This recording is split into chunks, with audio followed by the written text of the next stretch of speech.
பிரியமானவர்களே, தூய லூர்து அன்னையின் அன்பு பக்தர்களே, கன்னிமரியின் கீழ்ப்படிதல் என்ற தலைப்பில் இன்றைய நாளில் சிந்திக்க இருக்கின்றோம். 2 அடிப்படை கேள்விகள் இந்த கன்னிமரியால் தன்னுடைய வாழ்க்கையில் எழுப்பியதை இந்த நாளில் சிந்தித்து பார்ப்போம். முதலில் இன்றைய நற்செய்தியில் நாம் வாசிக்க கேட்ட, இது எங்கனம் நிகழும், இது எப்படி நடக்கும் என்ற முதல் கேள்வி. இரண்டாவது, 12 வயதில் குழந்தை இயேசுவை, சிறுவன் இயேசுவை தொலைத்துவிட்டு ஆலயத்தில் கண்டடைந்த பொழுது அன்னை மரியாள் எழுப்பிய 2வது கேள்வி, எங்களுக்கு ஏன் இப்படி செய்தாய்? அன்புக்குரியவர்களே, இன்றைக்கு நம் ஒவ்வொருவருடைய வாழ்க்கையும் நாம் சற்று சிந்தித்து பார்த்தோம் என்று சொன்னால், இந்த அடிப்படையான இந்த 2 கேள்விகளை அனுதினமும் நம்முடைய வாழ்க்கையில் நாம் கேட்டுக்கொண்டுதான் இருக்கின்றோம். இது எப்படி நடக்கும்? இந்த துயரமான நிகழ்விலிருந்து நான் எப்படி தப்பிக்க முடியும்? இந்த வாழ்க்கை போராட்டத்திலிருந்து நான் எப்படி மீண்டு வர முடியும்? இந்த தேர்வில் நான் எப்படி வெற்றி பெற முடியும்? இந்த சூழ்நிலையில் நான் எப்படி வாழ முடியும்? இந்த கணவனோடு, இந்த மனைவியோடு, இந்த பிள்ளைகளோடு, இந்த சமுதாயத்தோடு இந்த சூழ்நிலையில் நான் எப்படி வாழ முடியும் என்ற ஒரு அடிப்படை கேள்வி. எனக்கு ஏன் இப்படி நடக்க வேண்டும்? எனக்கு மட்டும் ஏன் இப்படி நடக்க வேண்டும்? என்னுடைய வாழ்க்கையில் எல்லா சூழ்நிலையிலும் இறைவனை நம்பி, அவருடைய இரக்கத்தை நம்பி ஜெபித்து வாழ்ந்து கொண்டிருக்கிற எனக்கு ஏன் இப்படி நடக்க வேண்டும்? எனக்கு மட்டும் ஏன் இப்படி நடக்க வேண்டும்? அன்புக்குரியவர்களே, கன்னிமரியாள் இந்த 2 கேள்விகளை அவருடைய வாழ்க்கையில் கேட்டார். அவருக்கு கிடைத்த 2 பதில்கள். முதலில் அவருக்கு கிடைத்த பதில், கடவுளால் எல்லாம் முடியும், கடவுளால் எல்லாம் முடியும் என்று சொன்னவுடன் கன்னிமரியாள் கொடுக்கின்ற பதில், இதோ ஆண்டவருடைய அடிமை, உமது சொற்படி எனக்கு நிகழட்டும். இரண்டாவது, இயேசு ஆண்டவர் சொல்லுகின்றார், என் தந்தையின் அலுவல்களில் நான் ஈடுபட்டிருக்க வேண்டும் என்பது உனக்கு தெரியாதா? என் தந்தையின் விருப்பத்தை நான் நிறைவேற்ற வேண்டும் என்பது உமக்கு தெரியாதா என்று சொன்னவுடன் கன்னிமரியாள் மீண்டும் அங்கு இறைவனுடைய அடிமை நான் என்பதை வார்த்தையால் அல்ல செயல்களால் வெளிப்படுத்துகின்றார். அன்புக்குரியவர்களே, கன்னிமரியாளுடைய தாழ்ச்சி, இதோ கடவுளுடைய அடிமை என்று சொல்லி கபிரியேல் தூதருடைய வார்த்தைகளுக்கு, கபிரியேல் தூதர் வழியாக இறைவன் கொடுத்த வார்த்தைகளுக்கு கீழ்ப்படிந்த அன்னை, இந்த கீழ்ப்படிதல் வழியாக அவர் பெற்றுக்கொண்ட நலன்கள், அவர் பெற்றுக்கொண்ட ஆசீர்வாதங்கள், அவருக்கு இறைவன் காட்டிய இரக்கம் இன்றைய நாளில் நாம் ஒவ்வொருவரும் சிந்தித்து பார்க்க வேண்டும். எபிரியருக்கு எழுதப்பட்ட மடலில் 5வது அதிகாரம் 8வது இறை வார்த்தையில் இப்படி வாசிக்கின்றோம், அவர் இறைமகனாய் இருந்தும் துன்பங்கள் வழியாக கீழ்ப்படிதலை கற்றுக்கொண்டார். அந்த கீழ்ப்படிதல் வழியாக அவர் நிறைவுள்ளவராகி தமக்கு கீழ்ப்படியும் ஒவ்வொருவரும் மீட்பு பெற காரணமானார்.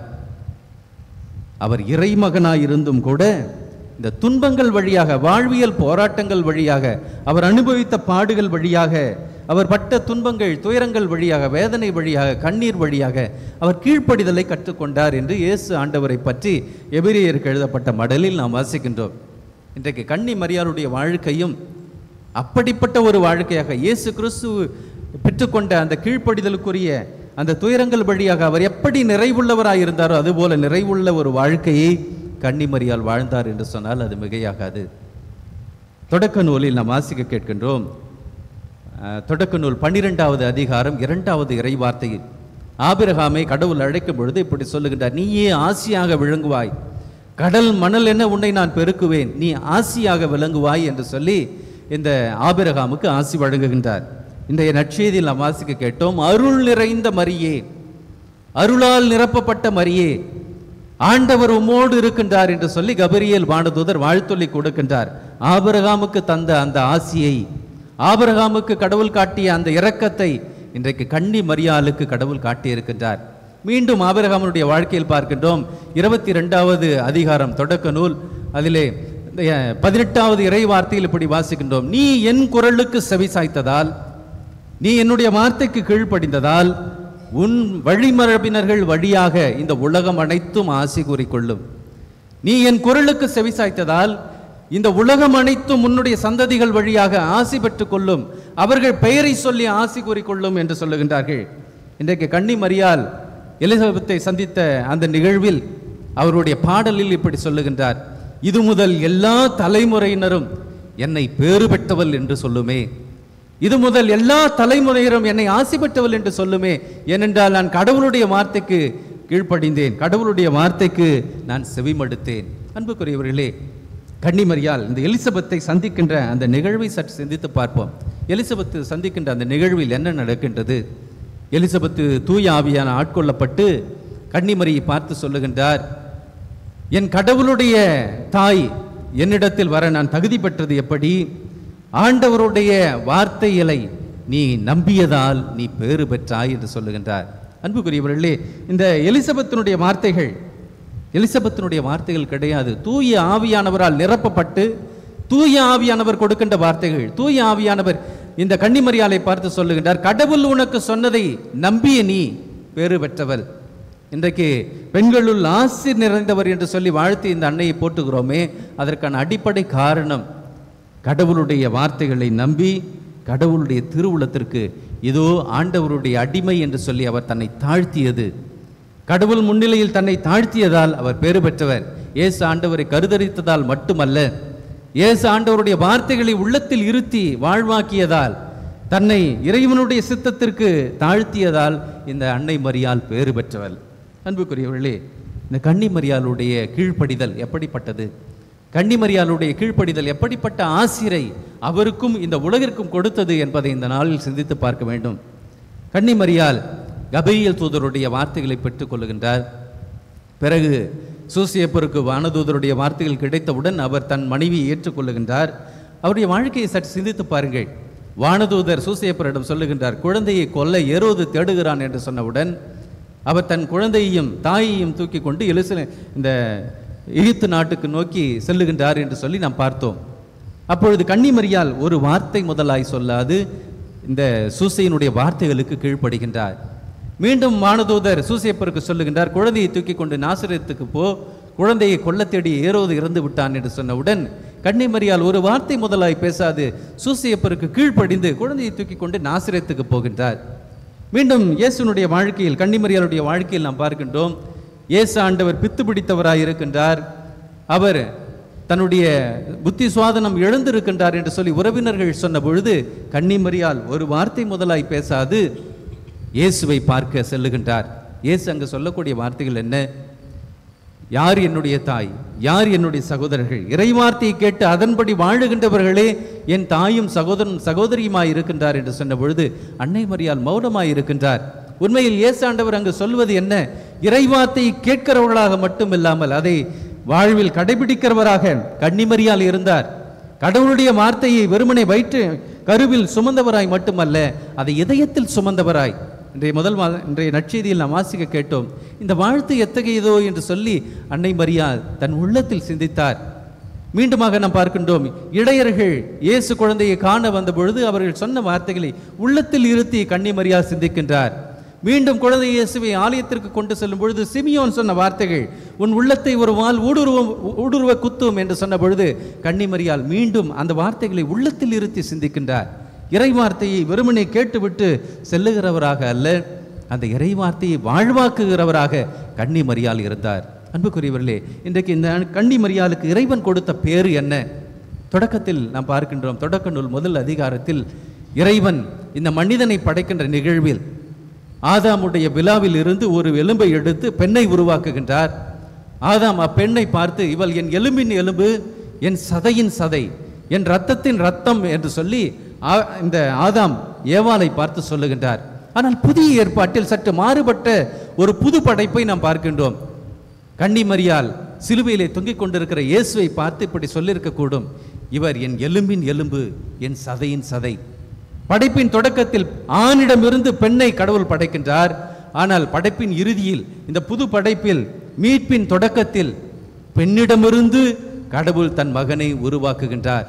பெண்ணிடமிருந்து பிறந்தவராய் கடவுளை, மனிதனை உருவாக்குகின்றார். படைப்பின் தொடக்கத்தில் நாம் பார்க்கின்றோம், பெண் முதலில் பாவம் செய்கின்றார் கீழ்ப்படியாமையால். கடவுளுடைய வார்த்தைக்கு கீழ்ப்படியாமையால் பெண் பாவம் செய்கின்றார். ஆனால் புதிய ஏற்பாட்டில் இந்த புதிய ஏவாள் கன்னிமரியாள் இறைவனுடைய சித்தத்திற்கு இதோ ஆண்டவருடைய அடிமை என்று சொல்லி தன்னை தாழ்த்தி புதிய வாழ்வுக்கு, புதிய ஆசிருக்கு, புதிய மீட்புக்கு வழிகாலாக இந்த கன்னிமரியாள் மாறுகின்றார். அன்புக்குரியவர்களே, சற்று சிந்தித்து பாருங்கள். சிலுவை பாதையில் இயேசு ஆண்டவரை எதிர்கொண்டு செல்லுகின்றார் கன்னிமரியாள். ஒரு வார்த்தை முதலாய் பேசியதாய் விவிலியத்தில் இல்லை. சிலுவை அடியில் கன்னிமரியாள் நின்று கொண்டிருக்கிறார். ஒரு வார்த்தை முதலாய் பேசியதாய் விவிலியத்தில் இல்லை. தன் மகனை கல்லறையில் அடக்கம் செய்யும் பொழுது கன்னிமரியாள் அங்கே இருக்கின்றார். ஆனால் ஒரு வார்த்தை முதலாய் பேசியதாய் விவிலியத்தில் இல்லை. தன் மகன் உயிர்த்து விட்டார் என்று சொல்லி எல்லாரும் கூறிக்கொண்டிருக்கிறார்கள். கன்னிமரியாள் பேசியதாய் ஒரு வார்த்தையும் இல்லை. தன் மகன் எல்லோருக்கும் காட்சி கொடுத்தார் என்று சொல்லி விவிலியத்தில் நாம் வாசிக்க கேட்கின்றோம். ஆனால் கன்னிமரியாளுக்கு அவர் காட்சி கொடுத்தார் என்று சொல்லி விவிலியத்தில் ஒரு இடத்திலும் நாம் வாசிக்க கேட்டதில்லை. அன்புக்குரியவர்களே, கன்னிமரியாள் இறுதி மட்டும் இறை விருப்பத்திற்கு தன்னை தாழ்த்தினார். வலமையிலும் கடவுளுக்கு நன்றி என்று சொன்னார், வறுமையிலும் கடவுளுக்கு நன்றி என்று சொன்னார், சோதனையிலும் கடவுளுக்கு நன்றி என்று சொன்னார், வெற்றியிலும் கடவுளுக்கு நன்றி என்று சொன்னார். சிதறி கடந்த சீடர்களை ஒன்று கூட்டி மேலறையில் அமர செய்து ஜெபிக்க செய்தார். கடவுளுடைய விருப்பம் நிறைவேறட்டும் என்று அவர் கொடுத்த அந்த கீழ்ப்படிதல் வாக்குறுதியை இறைவன் இறுதி மட்டும், அவருடைய இறுதி மூச்சு மட்டும் காத்து கொண்டார். கன்னிமரியாளுக்கு கடவுள் கொடுத்த பேரு என்ன? மரியாளின் பாடலில் நாம் அனைவரும் வாசிக்கின்றோமே, இது முதல் எல்லா தலைமுறையினரும் என்னை பேறு பெற்றவள் என்று சொல்லும். இது முதல் எல்லா தலைமுறையினரும் என்னை பேறு பெற்றவள் என்று சொல்லும். இன்று வரை இந்த அன்னையை ஆயிரம் ஆயிரம் பெயர்கள் சூடி, ஆயிரம் ஆயிரம் ஆலயங்கள் எழுப்பி இந்த அன்னையை போற்றுகின்றோம், அவரது புகழ் பாடுகின்றோம், திருஜெபமாலை சொல்லி அவருடைய மகிமையை போற்றுகின்றோம், அவருக்கு நவநாள் எடுத்து கொண்டாடுகின்றோம். அந்த அன்னையை நோக்கி நாம் பல பக்தி முயற்சிகளை மேற்கொள்ளுகின்றோம். இந்த அன்னைக்கு பல புகழ் மாலைகள் பாடுகின்றோம். இவை அனைத்தும் இவருக்கு பொருந்தும், இவை அனைத்தும் அவருக்கு பொருந்தும், இவை அனைத்தும் அவருக்கு உகந்தது. ஏனென்றால் அவர் இறைவனுடைய திருவுள்ளத்திற்கு தன்னை தாழ்த்தினார், இறைவனுடைய விருப்பத்திற்கு தன்னை தாழ்த்தினார். பிலிப்பியருடைய அந்த மடலில் நாம் வாசிக்க கேட்டோம். புனித பவுலடியார் இயேசுவை குறித்து இப்படி கூறுகின்றார். அவர் கடவுள் நிலையை வலிந்து பற்றி கொள்ளக்கூடிய ஒன்றாக கருதாமல் அடிமையின் தாழ்நிலையை பூண்டார், மனித அவதாரம் எடுத்தார். அவர் அடிமையின் தாழ்நிலையில் சிலுவை சாவுக்கே தன்னை கையளித்தார். எனவேதான் இறைவன் எல்லா பெயருக்கும் மேலான பெயராக அவரை உயர்த்தி, எப்பெயருக்கும் மேலான பெயரை அவருக்கு தந்து, விண்ணவரும் மன்னவரும் மூலகை சார்ந்தவர்களும் அவருடைய பெயருக்கு முன்னால் மண்டியிடுவர், அப்படிப்பட்ட பேற்றினை இறைவன் அவருக்கு கொடுத்தார். அன்புக்குரியவர்களே, கன்னிமரியாள் கடவுளுடைய தாய் என்பதில் அவர் மகிழ்ச்சி அடையவில்லை. எலிசபெத் அவரை பார்த்து, இதோ இறைவனின் தாய், என் ஆண்டவரின் தாயினிடத்தில் வர நான் தகுதி பெற்றது எப்படி என்று சொல்லி அவரை ஆண்டவரின் தாய் என்று சொல்லி உயர்த்துகின்றார். ஆனால் கன்னிமரியாள் அவருடைய பாடலில் இப்படி சொல்லுகின்றார், இந்த அடிமையின் தாழ்நிலையை கடவுள் கடைக்கண் நோக்கினார், இந்த அடிமையின் தாழ்நிலையை கடவுள் கடைக்கண் நோக்கினார். அன்புக்குரியவர்களே, இன்றைக்கு நாம் ஒவ்வொருவரும் இந்த அன்னையிடமிருந்து இந்த ஒரு பண்பை கற்றுக்கொள்ளுவோம், நம்மை தாழ்த்துவோம், நம்மை தாழ்த்துவோம். ஏனென்றால் இயேசு ஆண்டவர் சொல்லுகின்றார், தன்னைத்தானே தாழ்த்துவோர், தன்னைத்தானே உயர்த்துவோர் தாழ்த்த பெறுவர், தன்னைத்தானே தாழ்த்துவோர் உயர்த்த பெறுவர். இயேசு ஆண்டவர் கடவுள் நிலையை மறுத்து மனித நிலையில் சீடருடைய பாதத்தை கழுவினார். கடவுள் நிலையில் இருக்கக்கூடிய ஒரு சொல்லால் உலகில் ஒளி தோன்றுக என்று சொன்னவர், ஒரு வார்த்தையால் உலகிற்கு உயிர் கொடுத்தவர், ஒரு வார்த்தையால் இறந்தவர்களை உயிர்த்தெழ செய்தவர் சீடர்களின் பாதங்களை கழுவினார். நான் ஆண்டவர் தான், நான் போதகர் தான், ஆனால் நான் உங்கள் பாதங்களை கழுவுகிறேன் என்று சொன்னார். நீங்கள் ஒருவர் மற்றவருடைய பாதங்களை கழுவ கடமைப்பட்டிருக்கிறீர்கள் என்று சொன்னார். இயேசுனுடைய வார்த்தைகளை இந்த இகமதில் வாழ்வாக்கியவர் கன்னிமரியாள்.